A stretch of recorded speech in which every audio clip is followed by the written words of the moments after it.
Chers internautes, bonjour. Comme tous les matins, vous regardez la matinale sur AM 241 TV, votre émission déclinée en 3 temps forts. Passons tout de suite à la première rubrique, juste après le jingle.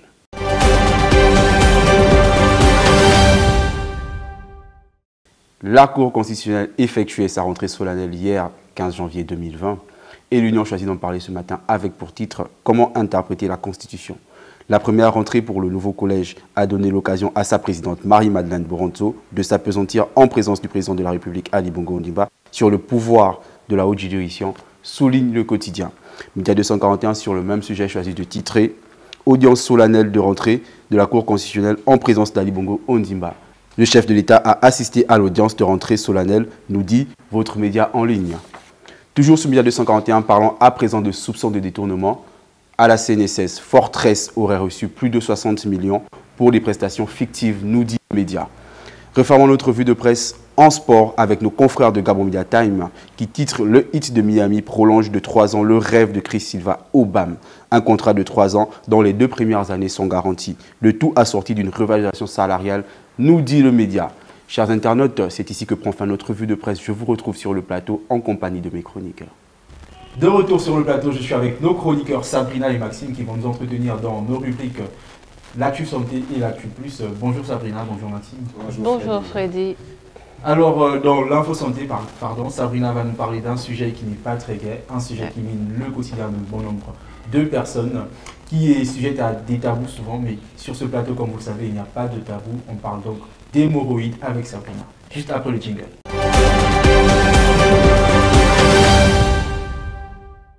Alors Sabrina, l'hémorroïde?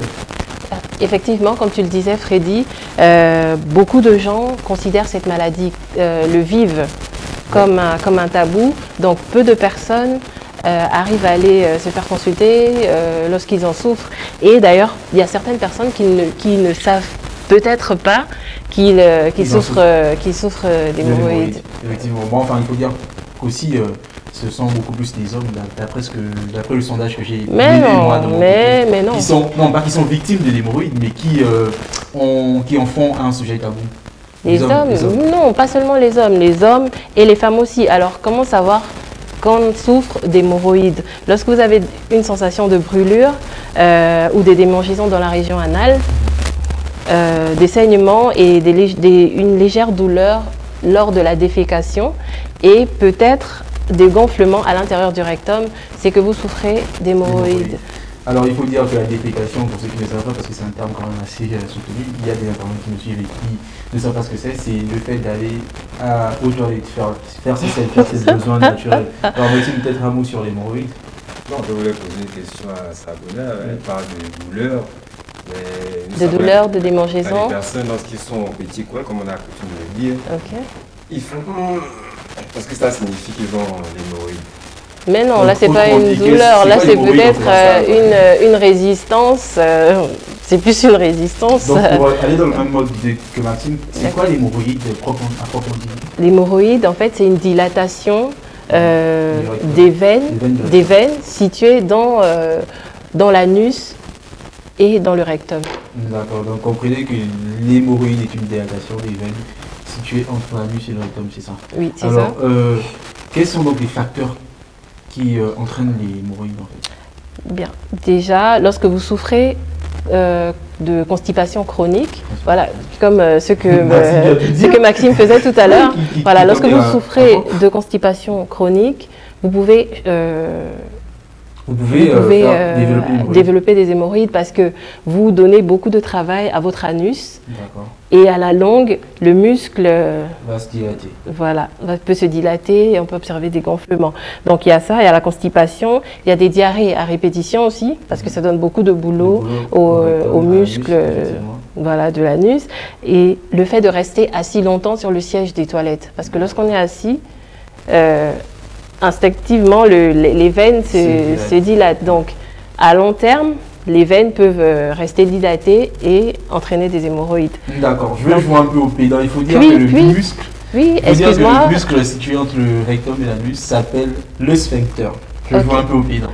Voilà. Même on parle À ce niveau, on ne parle pas de muscle, on parle seulement de la veine, parce que l'hémorroïde, en fait, c'est une veine qui est déjà, en fait, on a déjà les hémorroïdes depuis la naissance, sauf que, après, il y a la maladie, effectivement, qu'on appelle hémorroïde, mais c'est lorsque la veine, cette veine en question, qu'on appelle hémorroïde, qui est déjà en nous depuis la naissance, se dilate. D'accord, c'était un cours, on a appris de ça. Donc, dans les facteurs à risque, il y a également, excuse-moi Freddy, il y a également le coït anal. Le coït anal. Voilà, donc ceux qui pratiquent le coït anal. Donc du sexe anal, en d'autres termes, le sexe anal est un facteur à risque. Donc, pour les personnes qui pratiquent. Toute personne qui pratique, c'est. Voilà, le coït anal. Le coït anal, voilà. Il faut arrêter si vous ne voulez pas être victime d'hémorroïdes. Mais ou pas, ou le faire bien. Ou le faire bien, simplement. Sabrina dit ou le faire bien.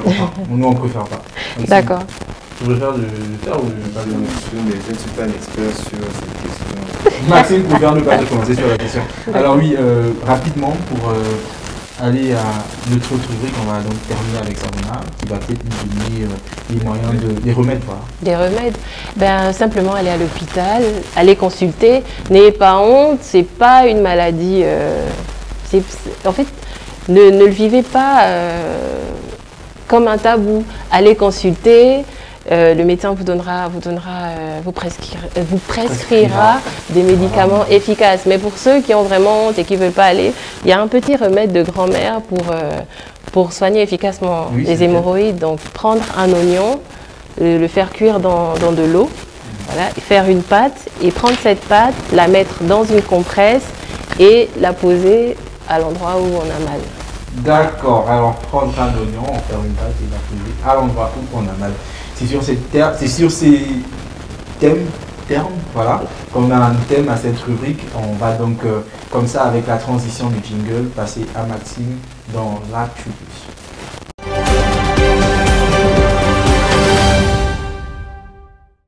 De retour sur le plateau, on parle donc de sport avec Maxime. On ne parlera pas du sélectionneur du Barça, Ernesto Valverde, qui a été limogé, mais bien du retour de la reprise des activités sur le plan national. Bonne nouvelle pour les férus du football national. Maxime, alors? Oui, comme tu as dit, c'est une bonne nouvelle pour les férus du ballon rond parce que ce mois de janvier, 2 grandes compétitions vont reprendre. Nous avons d'abord la Coupe du Gabon qui va reprendre ce 18 janvier 2020. Il faut dire que cette compétition ne s'est plus déroulée. Ça fait près de 3 ans que cette compétition ne s'est plus déroulée. C'est une compétition très importante parce que le vainqueur de la Coupe du Gabon représente le Gabon à la Coupe des confédérations africaines. Là, c'est pour la Coupe du Gabon. Nous avons aussi le championnat national qui va se relancer ce 25 janvier avec quelques nouveautés. Il y a des grosses sommes d'argent qui ont été mises sur le tapis. Le vainqueur du championnat va remporter une somme de 80 millions. Le vice-champion aura une coquette somme de 20 millions. En D2, c'est la même chose. Le vainqueur, 20 millions. Le second, 10 millions. Et c'est la même chose aussi pour les meilleurs buteurs, les meilleurs passeurs et les meilleurs gardiens qui auront tous des enveloppes au terme du championnat. Ce sont des bagatelles, sommes d'argent qui sont injectées dans ce championnat. Il faut dire que c'est très encourageant. Et avec ces sommes d'argent investies, on espère avoir quand même, on peut s'attendre à avoir des guerriers, des belles prestations. Oui, c'est clair qu'avec ces sommes, ça donne en train de l'émulation entre les joueurs. Les joueurs vont se surpasser. Effectivement. Vont essayer de donner le meilleur d'eux-mêmes. Mais il faut aussi dire que pour un joueur, parfois, il n'a pas besoin de grosses sommes d'argent pour se motiver à la passion. Alors, ils savent que tout joueur sait que s'il est bon à son poste, s'il est le meilleur à son poste, premièrement, les recruteurs des championnats, des clubs UP auront l'œil sur eux. De deux, lorsqu'on fait des bonnes prestations en club, par exemple, les meilleurs buteurs, très souvent, intègrent l'équipe nationale qui est...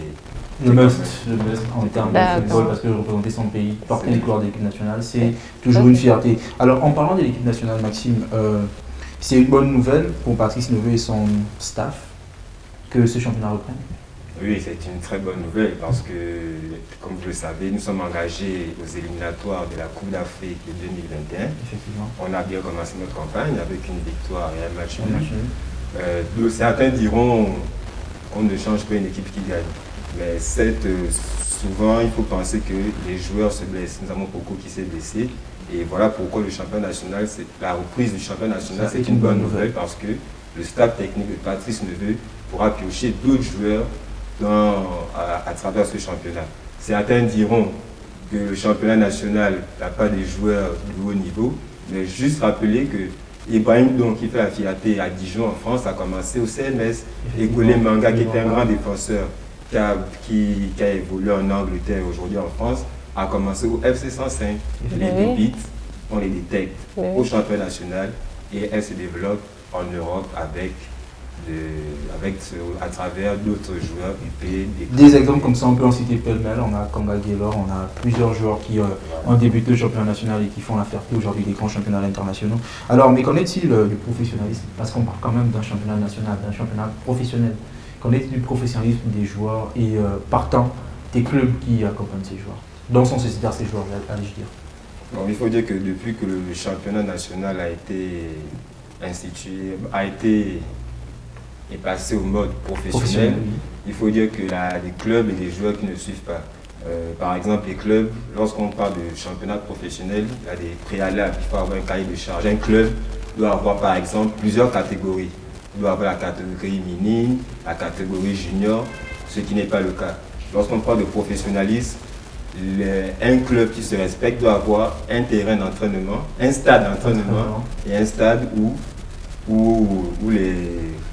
un stade pour la compétition. C'est sans compter sur le comportement même des joueurs, l'éthique des joueurs qu'on retrouve partout dans les bars de Libreville et dans les bars de nuit, en train de boire de l'alcool et parfois prendre de la chicha et de la cigarette, qui n'est d'ailleurs pas recommandé pour des sportifs de haut niveau.